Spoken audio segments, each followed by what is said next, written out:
അനുഗ്രഹിക്കപ്പെട്ട നല്ല സമയത്തിനായി ഞാൻ ദൈവത്തെ സ്തുതിക്കുന്നു, സ്തോത്രം ചെയ്യുന്നു. ദൈവവചനം ശ്രവിച്ചുകൊണ്ടിരിക്കുന്ന എല്ലാ ദൈവമക്കൾക്കും വീണ്ടും വരാമെന്ന് അരുളി ചെയ്തവനായ കർത്താവായ യേശു ക്രിസ്തുവിൻ്റെ ധന്യനാമത്തിൽ ഞാൻ എൻ്റെ സ്നേഹവന്ദനം അറിയിക്കുന്നു. ഇന്ന് നാം പഠിക്കുവാൻ തുടങ്ങുന്നത് 107-ാം സങ്കീർത്തനമാണ്. ഈ സങ്കീർത്തനം ദാവീദിൻ്റെ കാലത്ത് എഴുതിയതാണെന്ന് പറയുന്നെങ്കിലും ആരെഴുതിയെന്ന് രേഖപ്പെടുത്തിയിട്ടില്ല. ഇസ്രായേൽ ജനത്തോട് കരുണ കാണിച്ച് പ്രതിസന്ധികളിൽപ്പെട്ട് വലഞ്ഞലഞ്ഞ അവരുടെ കഷ്ടതയിൽ നിന്നും നഷ്ടപ്പെട്ട അവസ്ഥയിൽ നിന്നും രക്ഷിച്ച് കൂട്ടിച്ചേർത്ത് പാർപ്പാൻ തക്ക പട്ടണത്തിൽ അവരെ എത്തിച്ചവനായ ദൈവത്തിന് നന്ദി അർപ്പിക്കുന്ന ഒരു സങ്കീർത്തനമാണ് 107-ാം സങ്കീർത്തനം.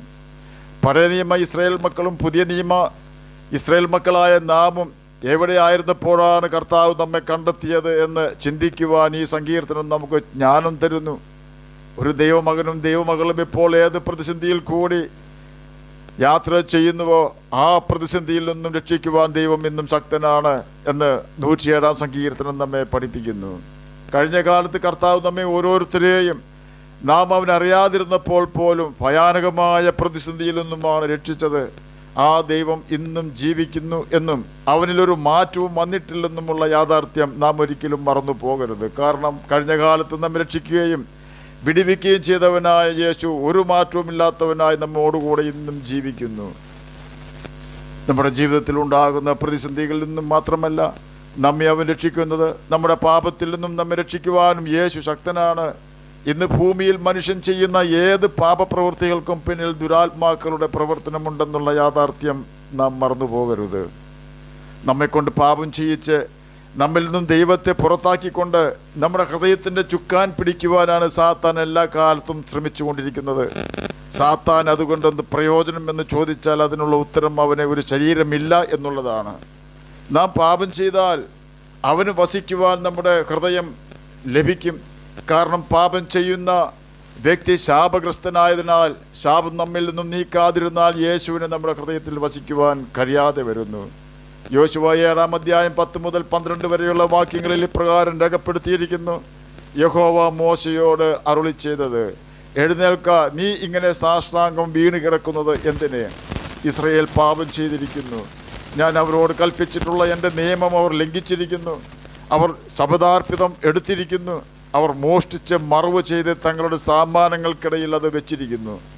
ഇസ്രായേൽ മക്കൾ ശാപഗ്രസ്തരായി തീർന്നതുകൊണ്ട് ശത്രുക്കളുടെ മുമ്പിൽ നിൽപ്പാൻ കഴിയാതെ ശത്രുക്കൾക്ക് പുറം കാട്ടേണ്ടി വന്നു.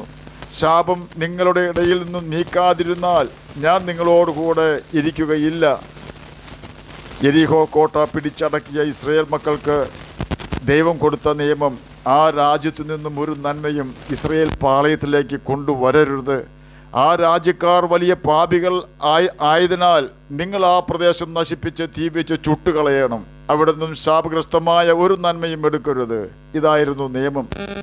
എന്നാൽ ആകാൻ ചില കാര്യങ്ങൾ അവിടെ നിന്ന് മോഷ്ടിച്ച് തൻ്റെ കൂടാരത്തിൽ ഒളിപ്പിച്ചു എന്നാണ് യഹോവ യോശുവയോട് പറഞ്ഞത്. അതുമൂലം ഇസ്രായേൽ മുഴുവനും ശാപഗ്രസ്തനായി തീർന്നു. അതിൻ്റെ അനന്തരഫലമോ ഇസ്രായേൽ ജനം ഹായി എന്ന ചെറിയ ഒരു രാജ്യത്തിൽ യുദ്ധം ചെയ്യുവാൻ പോയപ്പോൾ അവർ അവിടെ പരാജയപ്പെട്ടു എന്ന് യോശുവ 7-ാം അധ്യായം 5-ാം വാക്യത്തിൽ രേഖപ്പെടുത്തിയിരിക്കുന്നു. യെരിഹോ പട്ടണം വലിയ മതിലും ശക്തന്മാരായ പട്ടാളക്കാർ ഉള്ള ഒരു പട്ടണമായിരുന്നു. ആ പട്ടണം ഇസ്രായേൽ മക്കൾ പിടിച്ചടക്കി. എന്നാൽ വളരെ ചെറിയ പട്ടണമായ ഹായിയിലേക്ക് യുദ്ധം ചെയ്യുവാൻ ചെന്ന ഇസ്രായേൽ മക്കൾ തോറ്റു ഓടേണ്ടി വന്നു. അങ്ങനെ ജനത്തിൽ ഏകദേശം 3000 പേർ അവിടേക്ക് പോയി. എന്നാൽ ഇസ്രായേൽ മക്കൾ ഹായി പട്ടണക്കാരുടെ മുമ്പിൽ നിന്നും തോറ്റോടി. ഹായി പട്ടണക്കാർ അവരിൽ 36ഓളം പേരെ കൊന്നു. അവരെ പട്ടണവാതിൽക്കൽ തുടങ്ങി ശെബാരിയും വരെ പിന്തുടർന്ന് മലഞ്ചെരുവിൽ വെച്ച് അവരെ തോൽപ്പിച്ചു. അതുകൊണ്ട് ജനത്തിൻ്റെ ഹൃദയം ഉരുകി വെള്ളം പോലെ ആയിത്തീർന്നു. യോശുവ 7-ാം അധ്യായം 4-ഉം 5-ഉം വാക്യങ്ങളാണ് നാം കേട്ടത്. ഈ വലിയ തോൽവി മൂലം ആണ് യെരിഹോ പട്ടണത്തിൽ വലിയ ജയം നേടിയ യോശുവ യഹോവയുടെ പെട്ടകത്തിൻ്റെ മുമ്പിൽ വീണ് കിടക്കുന്നത്. അതും ചെറിയ ഒരു രാജ്യമായ ഹായി എന്ന പട്ടണത്തിൽ പരാജയപ്പെട്ടുകൊണ്ട്. ഇവിടെ സംഭവിച്ചത് എന്താണെന്ന് നമുക്ക് പരിശോധിക്കാം. യെരിഹോ എന്ന പട്ടണം വലിയതും കോട്ടമതിലുകൾ ഉള്ളതും കാവൽക്കാർ കോട്ടയ്ക്ക് കാവൽ കാത്ത് നിൽക്കുന്നതും ശക്തന്മാരായ പടയാളികൾ ഉള്ളതും ആയ ശക്തമായ രാഷ്ട്രമാണ്. ആ പട്ടണം പിടിക്കുവാൻ പോകുന്ന സമയത്ത് ജനം എല്ലാവരും വിശുദ്ധർ ആയിരുന്നു. എങ്ങനെയെന്നാൽ ദൈവം അവർക്ക് യെരിഹോ കോട്ട പിടിക്കുന്നതിനായി നൽകിയിരുന്ന മാർഗനിർദ്ദേശങ്ങളും കൽപ്പനകളും കൃത്യമായി അവർ അനുസരിച്ചു. യോശുവ 3-ാം അധ്യായം 3-ാം വാക്യത്തിൽ യോർദാൻ കടക്കുന്നതിന് മുമ്പ് ആദ്യം പെട്ടകം ചുമക്കുന്ന പുരോഹിതന്മാർ മുൻപിൽ നടക്കണം എന്നും പെട്ടകത്തിന് പിന്നാലെ 2000 മുഴം അകലത്തിൽ ജനം നടക്കണമെന്നും യഹോവ യോശുവയോട് കൽപ്പിച്ചു. ജനം അത് കൃത്യമായി അനുസരിച്ചു. അതുകൊണ്ട് തന്നെ പെട്ടകം ചുമക്കുന്ന പുരോഹിതന്മാരുടെ കാൽ തീരം കവിഞ്ഞൊഴുകുന്ന യോർദാന്റെ വെള്ളത്തിൽ മുട്ടിയപ്പോൾ യോർദാന്റെ ഒഴുക്ക് നിന്നുവെന്ന് യോശുവ 3-ാം അധ്യായം 17-ാം വാക്യത്തിൽ രേഖപ്പെടുത്തിയിരിക്കുന്നു. ജനം ആ കൽപ്പന കൃത്യമായി അനുസരിച്ചു. വീണ്ടും യഹോവ യോശുവയോട് കൽപ്പിക്കുകയാണ്, നിങ്ങളിൽ യോദ്ധാക്കളായ എല്ലാവരും ഒരു വട്ടം പട്ടണത്തെ ചുറ്റി നടക്കണം. ഇങ്ങനെ 6 ദിവസം ചെയ്യണം. 7 പുരോഹിതന്മാർ ആട്ടിൻ കൊമ്പ് കൊണ്ടുള്ള 7 കാഹളം പിടിച്ചുകൊണ്ട് പെട്ടകത്തിൻ്റെ മുമ്പിൽ നടക്കണം. 7-ാം ദിവസം 7 പ്രാവശ്യം പട്ടണത്തെ ചുറ്റുകയും പുരോഹിതന്മാർ കാഹളം ഊതുകയും വേണം. അവർ ആട്ടിൻ കൊമ്പ് നീട്ടി ഊതുകയും നിങ്ങൾ കാഹളനാദം കേൾക്കുകയും ചെയ്യുമ്പോൾ ജനമൊക്കെയും ഉച്ചത്തിൽ ആർപ്പിടയണം. അപ്പോൾ പട്ടണം അതിൽ വീഴും. ജനം ഓരോരുത്തരും നേരെ കയറുകയും വേണം. യോശുവ 6-ാം അധ്യായം 3 മുതൽ 6 വരെയുള്ള വാക്യങ്ങളാണ് നാം കേട്ടത്. എന്താണോ യഹോവ യോശുവയോട് കൽപ്പിച്ചത് അവനത് കൃത്യമായി ചെയ്തു. അനന്തരം ജനം ആർപ്പിടുകയും പുരോഹിതന്മാർ കാഹളം ഊതുകയും ചെയ്തു. ജനം കാഹളനാദം കേട്ട് അത്യുച്ചത്തിൽ ആർപ്പിട്ടപ്പോൾ യെരിഹോ മതിൽ വീണു. ജനം ഓരോരുത്തരും നേരെ മുമ്പോട്ട് പട്ടണത്തിലേക്ക് കടന്ന് പട്ടണം പിടിച്ചു. യോശുവ 6-ാം അധ്യായം 20-ാം വാക്യമാണ് നാം കേട്ടത്. ദൈവം പറഞ്ഞു കൊടുത്ത കാര്യങ്ങളെല്ലാം മറ്റുള്ളവർ എന്ത് ചിന്തിക്കുമെന്നോർത്ത് അലക്ഷ്യമാക്കാതെ ജനം അനുസരിച്ചു. അതുകൊണ്ട് തന്നെ യെരിഹോവിൽ ഇസ്രായേൽ ജനം വൻ വിജയം നേടി. ചുരുക്കി പറഞ്ഞാൽ യെരിഹോ പട്ടണം പിടിക്കുവാൻ ഇസ്രായേൽ ജനം പോയത് ഓരോ നിമിഷവും യഹോവയുടെ ആലോചന ചോദിച്ച് അവൻ്റെ ആലോചന അനുസരിച്ചായിരുന്നു. അതുകൊണ്ട് തന്നെ യുദ്ധവീരനായ യഹോവ ജനത്തിനു വേണ്ടി യുദ്ധം ചെയ്യുകയും ജയം ഇസ്രായേലിന് കൊടുക്കുകയും ചെയ്തു. യെരിഹോ പട്ടണം പിടിക്കുന്നതിന് മുമ്പ് ഒറ്റുകാരെ അയച്ചതുപോലെ ഹായി പട്ടണത്തിലേക്കും അയച്ചിരുന്നു. യെരിഹോ പട്ടണത്തിൽ ഒറ്റുകാർ പോയി മടങ്ങി വന്നപ്പോൾ അവർ യഹോവയുടെ അരുളപ്പാടിനായി കാത്തിരുന്ന് ദൈവത്തിൻ്റെ ആലോചന പ്രകാരം മാത്രമാണ് യാത്ര ചെയ്തത്. എന്നാൽ ഹായി പട്ടണത്തിൽ ഒറ്റുകാർ ചെന്നു ഒറ്റുനോക്കി മടങ്ങി വന്നു പറഞ്ഞത് ജനം എല്ലാം പോകണമെന്നില്ല. ഹായിയെ ജയിച്ചടക്കുവാൻ 2000-മോ 3000-മോ പടയാളികൾ പോയാൽ മതി. സർവ്വജനത്തെയും അവിടേക്ക് അയച്ച് കഷ്ടപ്പെടുത്തേണ്ട. ഹായി നിവാസികൾ ആൾ ചുരുക്കമത്രേ എന്ന് പറഞ്ഞു. അങ്ങനെ അവർ 3000 പേർ അവിടേക്ക് പോയി. എന്നാൽ അവർ ഹായി പട്ടണക്കാരുടെ മുമ്പിൽ നിന്ന് തോറ്റോടി. യോശുവ 7-ാം അധ്യായം 3-4 വാക്യങ്ങളാണ് നാം ഇപ്പോൾ കേട്ടത്. ഇവിടെ സംഭവിച്ചത് അവർ യഹോവയുടെ അരുളപ്പാടിന് കാത്തു നിന്നില്ല. അവർ അവരുടെ സ്വന്തം വിവേകത്തിൽ ഊന്നി അവർ യഹോവയുടെ അരുളപ്പാടിന് യഹോവയുടെ ആലോചനയ്ക്ക് കാത്തിരുന്നെങ്കിൽ യഹോവ ആഗാന്റെ പാപം വെളിപ്പെടുത്തുകയും അതിന് പരിഹാരം വരുത്തിയിട്ട് ഇനി യുദ്ധത്തിന് പോയാൽ മതിയെന്ന് പറയുകയും ചെയ്യുമായിരുന്നു. എന്തുകൊണ്ട് അവർ യഹോവയുടെ ആലോചനയ്ക്ക് കാത്തു നിൽക്കുകയോ ദൈവാലോചന ചോദിക്കുകയോ ചെയ്തില്ല? അതിൻ്റെ കാരണം 107-ാം സങ്കീർത്തനം 17-ാം വാക്യത്തിൽ രേഖപ്പെടുത്തിയിരിക്കുന്നു.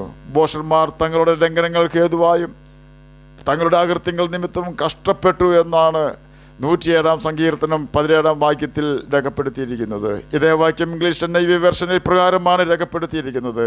Some became fools through their rebellious ways and suffered afflictions because of their iniquities.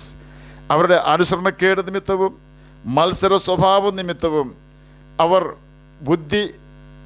ബുദ്ധിഹീനരാവുകയും അവരുടെ പാപനിമിത്തം അവർ കഷ്ടത്തിലാവുകയും ചെയ്തു എന്ന് സാരം. നിന്റെ കൽപ്പനകൾ എന്നെ എൻ്റെ ശത്രുക്കളെക്കാൾ ബുദ്ധിമാനാക്കുന്നു എന്ന 119-ാം സങ്കീർത്തനം 98-ാം വാക്യത്തിലും നിന്റെ പ്രമാണങ്ങളെ അനുസരിക്കുകയാൽ ഞാൻ വയോധികന്മാരിലും വിവേകമേറിയവനാകുന്നു എന്ന് 119-ാം സങ്കീർത്തനം 100-ാം വാക്യത്തിലും നിന്റെ വചനങ്ങളുടെ വികാസനം പ്രകാശപ്രദമാകുന്നു, അത് അല്പബുദ്ധികളെ ബുദ്ധിമാന്മാരാക്കുന്നു എന്ന് 119-ാം സങ്കീർത്തനം 130-ാം വാക്യത്തിലും രേഖപ്പെടുത്തിയിരിക്കുന്നു.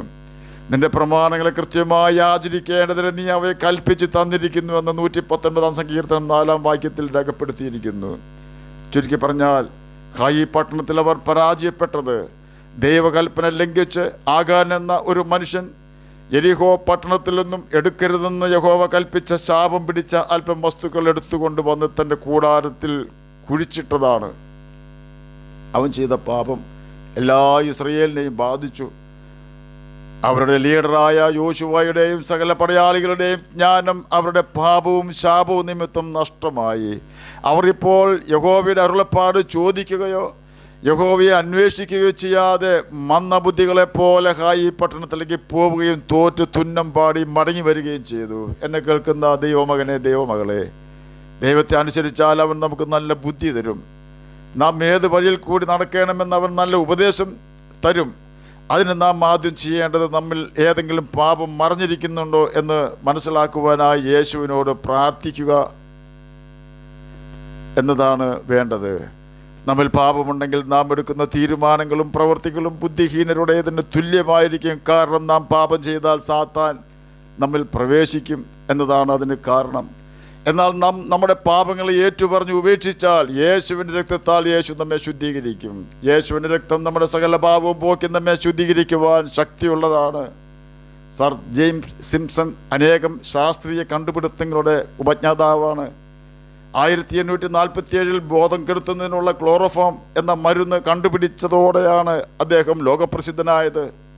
സിംപ്സന്റെ അവസാന നാളുകളിൽ ഒരു യുവശാസ്ത്രജ്ഞൻ സിംപ്സന്റെ ഏറ്റവും വലിയ കണ്ടുപിടുത്തം ഏതെന്ന് അദ്ദേഹത്തോട് ചോദിച്ചു.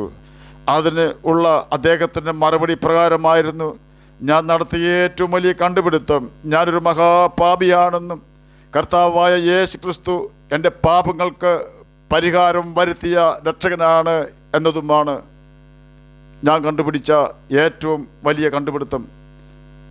ക്രിസ്തുയേശു പാപികളെ രക്ഷിക്കുവാൻ ലോകത്തിൽ വന്നു എന്നുള്ളത് വിശ്വാസ്യവും എല്ലാവരും അംഗീകരിക്കുവാൻ യോഗ്യവുമായ വചനം തന്നെ എന്ന് 1 തിമോത്തിയോസ് 1:15 രേഖപ്പെടുത്തിയിരിക്കുന്നു. ആകയാൽ നാം യേശുവിനോട് നമ്മുടെ പാപങ്ങളെ ഏറ്റുപറഞ്ഞ് ഉപേക്ഷിച്ച് ക്രൂശിൽ നമുക്ക് വേണ്ടി ചൊരിഞ്ഞ യേശുവിൻ്റെ രക്തത്തിൽ ആശ്രയിച്ചാൽ നിശ്ചയമായും നമുക്ക് യേശു പാപക്ഷമ തരികയും നമ്മുടെ ഹൃദയത്തിൽ യേശു ഭരണം തുടങ്ങുകയും ചെയ്യും. യേശു നമ്മുടെ ഹൃദയത്തിൽ ഉണ്ടെങ്കിൽ സാത്താന്യ ശക്തിയിൽ നിന്നും സകലവിധ പാപത്തിൽ നിന്നും പാപസ്വഭാവത്തിൽ നിന്നും യേശു നമ്മെ രക്ഷിക്കും. ഒരു മണ്ടത്തരവും നാം ചെയ്യാതെ വണ്ണം യേശു നമ്മുടെ കാലടികളെയും നാവിനെയും ആദരങ്ങളെയും നമ്മുടെ ബുദ്ധിയെയും പരിപാലിക്കും. ആകയാൽ ബൈബിൾ വായിക്കുകയും ദൈവകൽപ്പനകൾ അനുസരിക്കുകയും ചെയ്തുകൊണ്ട് നമുക്ക് യേശുവിൻ്റെ നല്ല മക്കളായി ജീവിക്കുകയും നിത്യജീവന അവകാശികളായി തീരുകയും ചെയ്യാം. അതിന് കർത്താവ് നമ്മെ സഹായിക്കട്ടെ എന്ന് പ്രാർത്ഥിച്ചുകൊണ്ട് ഞാൻ എൻ്റെ വാക്കുകളിൽ നിന്ന് വിരമിക്കുന്നു. നമുക്ക് പ്രാർത്ഥിക്കാം. ഞങ്ങളെ സ്നേഹിക്കുന്ന സ്വർഗീയ പിതാവേ, നല്ല വചനത്തിനായി അങ്ങയെ സ്തുതിക്കുന്നു, സ്തോത്രം ചെയ്യുന്നു. അങ്ങയുടെ കൽപ്പനകൾ പ്രമാണിച്ചുകൊണ്ട് നിത്യജീവന അവകാശികളായി തീരുവാൻ അടിയനെ കേൾക്കുന്ന അങ്ങയുടെ കുഞ്ഞുങ്ങളെ സഹായിക്കുകയാണമേ. രോഗത്താൽ ഭാരപ്പെടുന്ന ഏതെങ്കിലും പ്രിയപ്പെട്ടവർ അടിയനെ കേൾക്കുന്നുണ്ടെങ്കിൽ അങ്ങ് അവർക്ക് രോഗസൗഖ്യം കൊടുക്കണമേ. പഠിക്കുന്ന കുഞ്ഞുങ്ങൾക്ക് പഠിക്കുവാനുള്ള ബുദ്ധിയും ജ്ഞാനവും ഓർമ്മശക്തിയും കൊടുക്കണമേ.